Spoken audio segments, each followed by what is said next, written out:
Hello everyone, my name is Oren and welcome back to another reaction video. Today we're gonna be reacting to the trailer for Surviving Earth, an 8-part documentary series, an 8-part documentary that covers mass extinction events.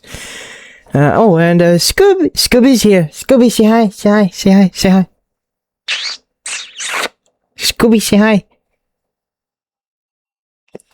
Yeah. As always, I'll be reacting to this trailer and breaking it down scene by scene, looking at the tiny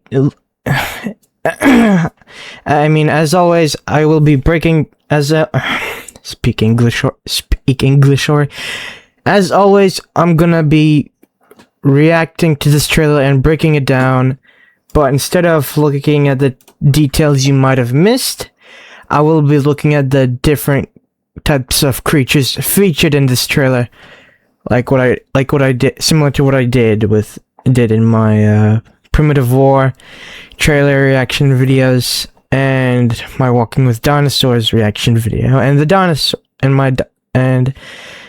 Netflix The Dinosaurs reaction video. So, but without further ado, let's jump straight in. Earth.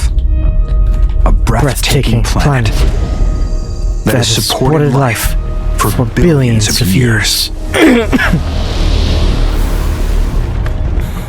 But it can be a challenging and cruel home. From the beginning, creatures have had to be tough to survive. Mass extinctions wiped out entire species. From supervolcanoes to an asteroid apocalypse. From mega floods to a frozen planet strangled by darkness. With every disaster, there was suffering. But each time, life returned even stronger. Witness the heart and the hope of our planet. Travel back in time to see how life fights back and wins. Surviving Earth, June 11th, followed by the Americas on NBC and Peacock. Alright, now that we've reacted to the trailer, let's break it down. As always, I put it on mute so we can break it down more easily, or rather, list the creatures more easily. So the trailer starts off with a look at present-day Earth. We got alpacas, horses, seals chasing fish, and herons and stuff. Then the trailer gives us a look at past Earth. We see this creature here in a alien forest. I'm not too sure what this is. It looks like a reptile. I'm not too sure what kind of reptile this is. It's probably a lizard of some kind. Then we see, come on. Then we see a group of Then we see a herd of Pteranodon running away from something. And then we see a herd of Scutosaurus running away from some sort of predator, maybe. I'm not too sure. Then we get this dinosaur. Then we get this type of dinosaur. I think I had a name. Alright, guys. I've been trying to look up what dinosaur this is, but I couldn't find anything. However, I do know what type of animal this is. I think it's some sort of ichthyosaur. Yeah, I think it's some sort of ichthyosaur. But I'm not too sure if it's Ichthyosaurus. But I might have to wait until this show comes out. Next, we see two Inostranssavias fighting. Inostransavia is a type of Gorgonopsid that lived during the Permian period, and its favorite prey and its favorite food was Scutosaurus. Yes. And Transavia loved eating Scutosaurus, and they have like these fangs they use to tear flesh. then we see this dinosaur. I'm not too sure. I don't think it's Marsuchus. I think it's really too big to be Marsuchus.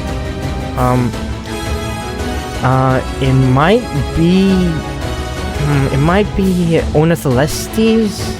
I'm not too sure. But I like the coloring. But I like the coloration on this bit of skin and feathers. Then we have Dimetrodon.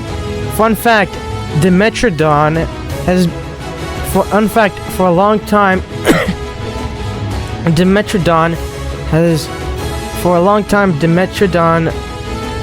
fun fact: for a long time, people mistook Dimetrodon. Fun fact: people mistook Dimetrodon as a dinosaur because, you know, it showed up in a bunch of toy dinosaur packets, and a lot of people think it might have been a dinosaur since it looks like a dinosaur. It was scaly like a dinosaur. It's extinct like a dinosaur. However, it is not a dinosaur. It is a synapsid. Dinosaurs are diapsids. Synapsids.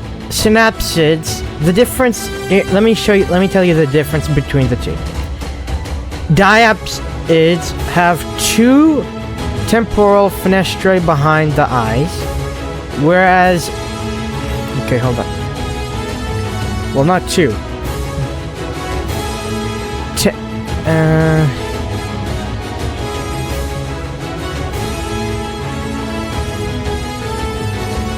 Hold on. Yeah, as I was saying, Dimetrodon is not a dinosaur. Like I was saying, Dimetrodon is not a dinosaur. It is a synapsid, unlike dinosaurs, which are diapsids. Let me tell you the difference. Diapsids have two temporal fenestrae behind the eyes, whereas synapsids have only one pair of temporal fenestrae behind the eyes. Yeah, so Dimetrodon is a synapsid that lived during the Permian period. And fun fact, even though Dimetrodon looks like a mammal, it's more closely related to mammals like my dog Scooby than it is to animals like dinosaurs. Next we see Orsuchus. I don't know what these are. They might be Postosuchus, but I'm not too sure. Hold on. Yeah, so these might be Saurosuchus, and these might be Ushogolostia, which is some sort of Dicynodon, I believe. I don't know. It's some sort of synapsid. I don't know. But unfortunately, they get swept away by tsunami. Then we see... Next, we see a pair of Nanucosaurus, which looks very cool and very fantastic. Love it.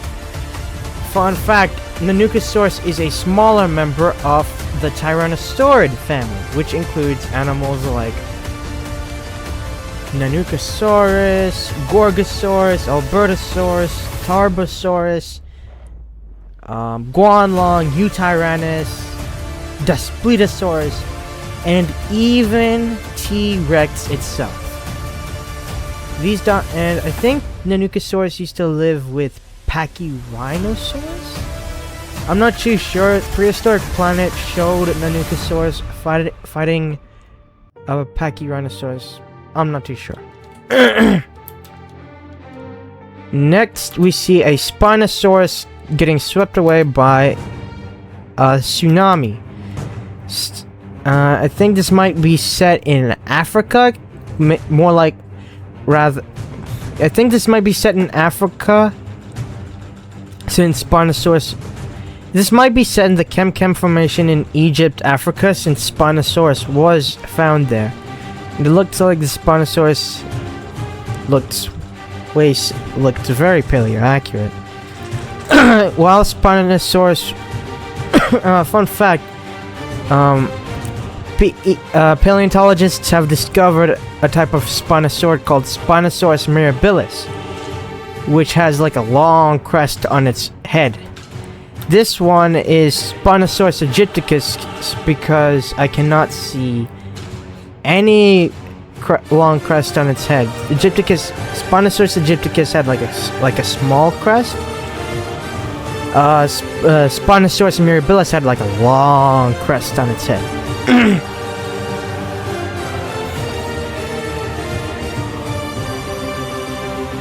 Hold on. As I was saying, yeah, this is Spinosaurus aegypticus, not Spinosaurus mirabilis. And if this is set in North Africa, then we might get other animals like Patagotitan or Carcharodontosaurus, something like that.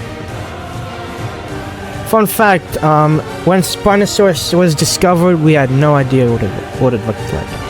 We only got a snout and some bits of the spine.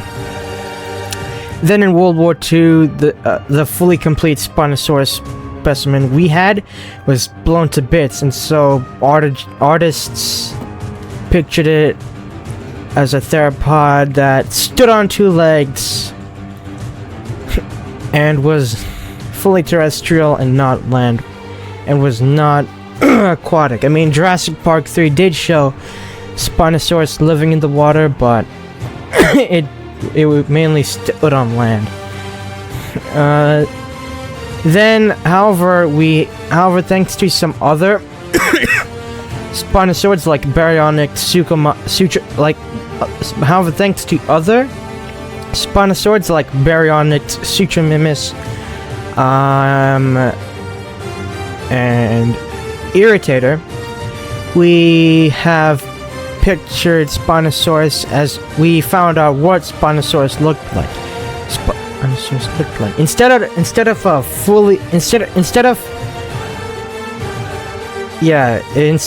the fully terrestrial crocodile snout creature,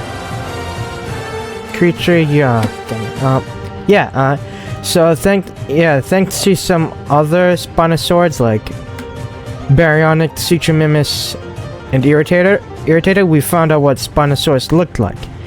Instead of walking on two legs, it probably walked on four, and then ran on two. However, paleontologists have theorized that Spinosaurus was more aquatic, meaning it would spend more time on meaning it would spend more time in the river than on land. And it was like giant snakes like anacondas and reticulated pythons and all that. And because Spinosaurus had a thin snout and straight conical teeth, its bite was so weak. Its bite force was so weak that modern day crocodiles have a stronger bite force. Yeah, even fun fact, at the end of Spinosaurus's snout, paleontologists have discovered holes in the snout, and they have linked those holes to the holes found in the snouts of crocodiles. And they think that, like crocodiles, Spinosaurus could detect prey in water easily. Yeah, so and Spinosaurus was, yes. Fun fact, even though paleontologists believed Spinosaurus was a piscivore, fun fact, paleontologists believe that Spinosaurus was a piscivore, meaning it was a carnivore that primarily ate fish. However, paleontologists do think that Spinosaurus ate other dinosaurs, because when Baryonyx was discovered, paleontologists because in England, when paleontologists discovered Baryonyx, they thought it only ate fish. However, when they looked at the Baryonyx when they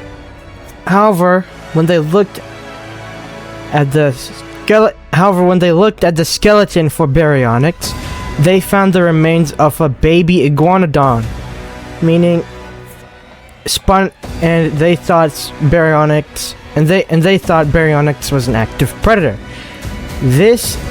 And so they used that knowledge to believe that Spinosaurus was also and they used that knowledge to believe that to predict Spinosaurus was an active predator. Then next we see a dead Nanukosaurus skeleton. Fun fact, last year, the people who are making this show actually released a photo showing a Nanukosaurus skull. Next, we see an Innistrand savior trying to cling onto the rock. It might survive, but it might not, since we might see a lot of animal deaths in this show. Next, we see a pliosaur in the trees. I don't know how. Maybe when a tsunami happened, this pliosaur got kicked out of its home. I'm not sure how this happened. Maybe when a tsunami happened, this pliosaur was brought out of its own home and is living on land in the trees. Hold on. Yeah, so it's possible that this pliosaur... so it's possible that when a tsunami happened, this unfortunate pliosaur was brought out of its own home. So yeah, so it's possible that when a tsunami happened, this unfortunate pliosaur didn't make it out alive. And so it was brought out of its own home and is stuck on the trees and died on the trees. So it's possible that when a tsunami happened, this pliosaur was brought out of its own home, and the tsunami is probably the reason why we see this pliosaur dead on land. And I'm not too sure what kind of pliosaur this is. I think it's a Liopleurodon, but it could also be Pliosaurus, aka Predator X. I'm not too sure. Next we see this synapsid, which is called Casid. And fun fact, a lot of people are calling Casids the ancestors of queso, because they're like so fat. They're so fat. No offense. Yeah, we see this Casid dying. I'm not too sure what kind of Casid this is. There are like a bunch of different Casids, but I'm not too sure what this is. But I'm not too sure what kind of Casid it is. Next we see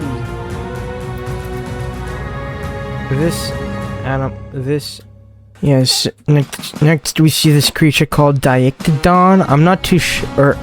I don't know a lot about Diictodon. I think it's a species. I think it's a species of Dicynodon. I'm not too sure. I think it's also a synapsid, because I'm not too sure. I'm not too sure if it is a synapsid. Next, we see the plants growing out of this Nanukosaurus skull, and I think this coincides. And I think this coincides with what Mufasa said in Lion King. He said that when animals die, their bodies become the grass, and the antelopes eat the grass. So yeah, I think this is similar to what. I'm not saying this coincides. Actually, it doesn't really coincide with Mufasa said. I think this is very similar to what Mufasa said in Lion King, and it's also similar to what Ian Malcolm said in Jurassic Park. He said that life finds a way, and this is life finding a way to thrive. Next, we see this dead Nodosaurus. Next, we see this dead Nodosaur in the water. I think this is Borealopelta. Borealopelta was a Nodosaur found somewhere in Canada. I'm not too sure. I think it was found in Canada, and a lot of people and a lot of paleontologists. And however, fun fact: while Borealopelta was found on land, it died. It actually died in the ocean. So, a lot of and it was found upside down. And fun fact, there's a good explanation as to why it's found upside down. Why it was found upside down. So, large animals, when they die, bacteria starts to form in their bodies, and the animals are filled with gas, and they inflate. They become fat, and then they continue floating in the ocean until the gases burst, which causes the animal to sink into the depths of the ocean, so it can be sealed away from scavengers. Next, we see this Pteranodon getting attacked by a shark. I think this is Cretoxyrhina. That's the only Mesozoic shark I know. I don't know a lot of other Mesozoic sharks. The only prehistoric sharks I know are Megalodon, Helicoprion, and Cretoxyrhina. Cretoxyrhina was a shark that a Mosasaurus, not fully grown Mosasaurus, little baby Mosasaurus. And fun fact, Mosasaurus, although it was the apex predator of the ocean, it could still be attacked by other predators, because paleontologists have found Mosasaurus bones with shark bites in them. Yes. I think this is Cretoxyrhina. Because that's the only prehistoric. I think this might be Cretoxyrhina, because that's the only Mesozoic shark I know about. But let me know in the comments what animal you think this is. Next we see a family of Innistranaceae, a mom, a dad, and a baby. I think it's showing some sexual dimorphism between the two. The male is darker in color, and the female is lighter in color. I think they're showing some sexual dimorphism. Next, we see two baby Liopleurodons. Actually, we'll just call them pliosaurs. We see two pliosaurs swimming in the ocean. We see a baby, and we see the mom or dad. I think this might be Liopleurodon. I'm not too sure. I think it's Liopleurodon, but on the other hand, it could be Predator X. So However, I'm keeping my fingers crossed. Or Liopleurodon. I think it might be... You know what? I think it might be Liopleurodon. Next, we see a Prosauropod. It's not really Plateosaurus. It could be Ceratosaurus. I think it's Ceratosaurus. I'm not too sure. But it is some sort of Prosauropod.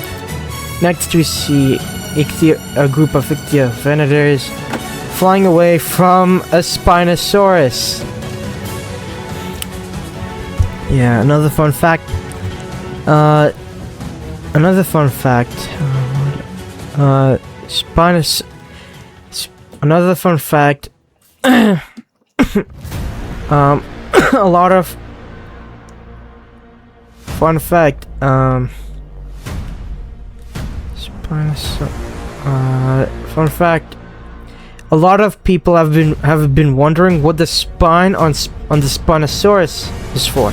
A lot of paleontologists think it's used for regulating its body heat. A lot of others are saying it might be used as a mating display to attract mates, or as an intimidation display to intimidate rivals, like how Godzilla's dorsal plates are used to intimidate rivals.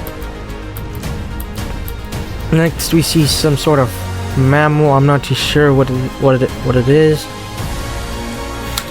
Next, and then we see a group of baby Spinosaurids, and they're the same color as my dog, Scooby, aside from the darker portions of its skull. And these are covered with feathers. Now, for a long time, it's been fun fact, a lot of people have pictured Spinosaurus.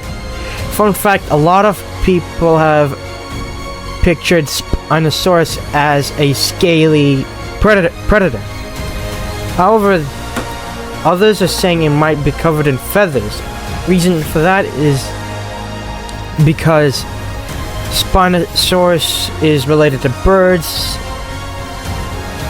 and so it should be covered in feathers.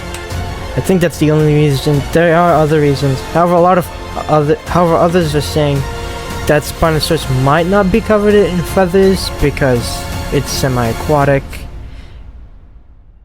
and it's a huge dinosaur. However, I think it might be. I pictured Spinosaurus as a scaly animal, but I think now I think Spinosaurus could have been covered in feathers. Maybe baby Spinosauruses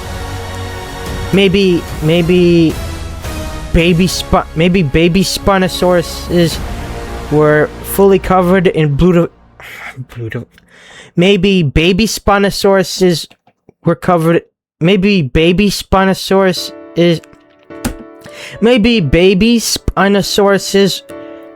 were covered in beautiful plumage, and as they reached adulthood, the feathers would gradually disappear with only a little bit of feathers on its back, neck, and head.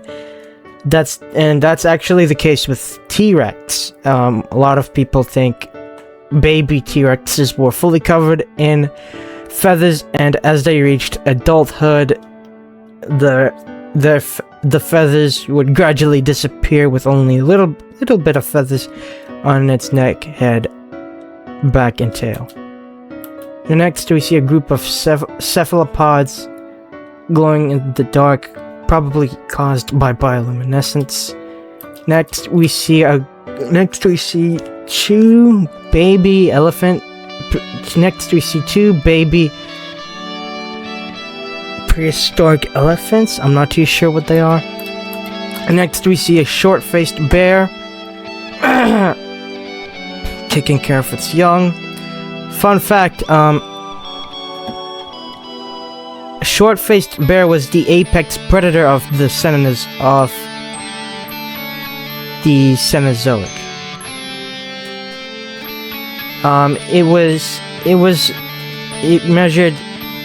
It was 6 feet tall when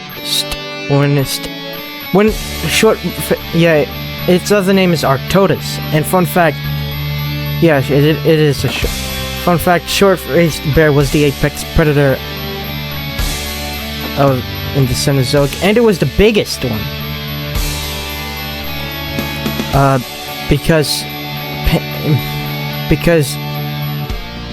it measured 6 feet tall on all fours, but when it stood up, it measured 11 feet tall. Way bigger than its relative, the grizzly bears. Yeah, its other name is Arctodus, if you guys didn't know. Next we see some sort of squirrel-like mammal. I'm not too sure what it is.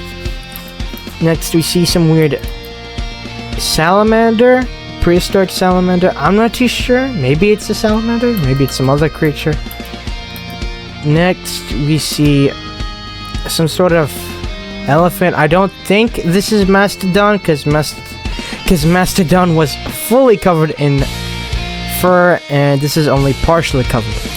But I also don't think it's a Columbian mammoth, because its tusks are straight, not curved.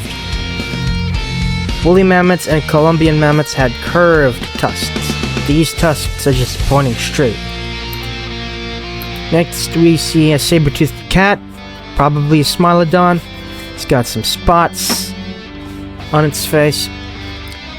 Smilodon was a really famous big cat. While Smilodon is called the saber-toothed cat or saber-toothed tiger, it's not really closely related to tigers. Dang it. While the Smilodon is called a saber-toothed tiger, it is not a tiger. It's a different species of it's a different species of big cat, and it was made famous thanks to the movie Ice Age, which featured a woolly mammoth named Manny and a ground sloth named Sid, a dumb ground sloth to be specific. Fun fact: all the fangs of Smilodon were sharp, they were brittle, and they could break very easily. I don't know what these are. I don't know what animals these are. Then next we see a Dimetrodon running at something. And next we see a herd of Edmontosauruses, I believe. I think it's Edmontosaurus. Because here we see that it's that this place is covered in snow. I think it's snow. No, it's not snow. Okay. Oh wait, maybe it is. Maybe it is. I think it's snow. So yeah, we see a group of Edmontosauruses running through a place I think is covered in snow, and one of them is trampling a type of dinosaur that I do not know. Yeah, we see this elephant chasing down we see this elephant chasing down some sort of cat. Maybe it's a saber-toothed cat. I'm not too sure. Maybe it's a saber-toothed cat. I'm not too sure. Next we see Dimetrodon standing on a rock with the sunset behind it. And it's giving me Lion King vibes, with in every Lion King movie there's a lion standing on a rock with the sunset, with sunrise beneath it, or sunrise behind it. It's very similar. It's very, very similar. And next we see some elephants on Toxodon, and ooh, I think these are ground sloths. Maybe Megatherium? I'm not too sure. Maybe Megatherium. Yeah. This show is really cool. Unfortunately, it's coming out on NBC and Peacock, which are American networks. So I might have to wait until it releases in Australia, because fun fact, when I wanted to watch Walking with Dinosaurs, I couldn't find a BBC iPlayer, so I had to go on ABC iView. So hopefully it comes out on Netflix or Prime Video. I'm not too sure. So that was the trailer for Surviving Earth, everybody.